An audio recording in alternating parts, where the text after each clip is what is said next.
In the valley of Elah, a palpable fear hung in the air, thick as the morning mist. For 40 days, the army of Israel stood paralyzed, their courage eroded by the daily taunts of a single man. He was Goliath of Gath, a champion of the Philistines, a walking mountain of bronze and muscle. His voice, a thunderous roar, echoed across the valley, mocking their God and their strength. "I defy the armies of Israel this day," he would bellow. "Give me a man that we may fight together." But among all the soldiers, not one heart was brave enough to answer the call. The entire nation held its breath in silent terror. Into this theater of despair walked David, a shepherd boy, his hands more familiar with the strings of a harp than the hilt of a sword. Sent by his father to check on his brothers, he arrived not with a warrior's spirit, but with a humble offering of bread. Yet when he heard the giant's blasphemous challenge and saw the profound fear that held his people captive, a holy fire ignited within him. It was not the pride of a fighter, but the righteous anger of a believer. Where others saw an unbeatable giant, David saw an offense against the living God. He sought out King Saul, his youthful face a stark contrast to the grim, weary expressions of the king's court.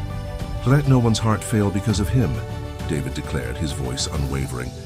"Your servant will go and fight this Philistine." Saul saw only a boy, offering him his own royal armor, a heavy shell of metal meant to protect. But David refused. "I cannot go in these," he said, "for I am not used to them." He spoke of a lion and a bear, slain not by his own might, but by the divine deliverance of the Lord who protected his flock. His confidence was not in armor or swords, but in the same God who had never failed him. His faith was his shield. With only his staff and his sling, David walked into the valley. He knelt by a stream, his movements calm and deliberate, and chose 5 smooth stones, each one a testament to his simple, profound trust. As he approached the giant, the valley fell silent. Goliath looked down and laughed, a cruel booming sound. "Am I a dog that you come to me with sticks?" he sneered. But David did not flinch.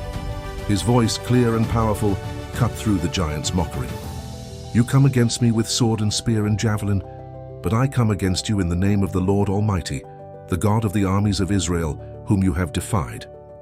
This was not a battle of flesh and blood, but a confrontation of faith and fear.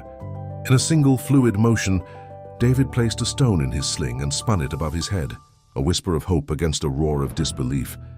The stone flew, a tiny projectile on a journey of destiny, guided by a faith that could move mountains. It struck the giant squarely on the forehead, and he fell face down to the earth. The silence was shattered by a triumphant roar from the Israelites, a wave of courage washing away 40 days of fear. But David stood, looking not at his fallen foe, but to the heavens, acknowledging the one true source of his victory. He proved that it is not the size of the warrior, but the size of one's faith that wins the battle.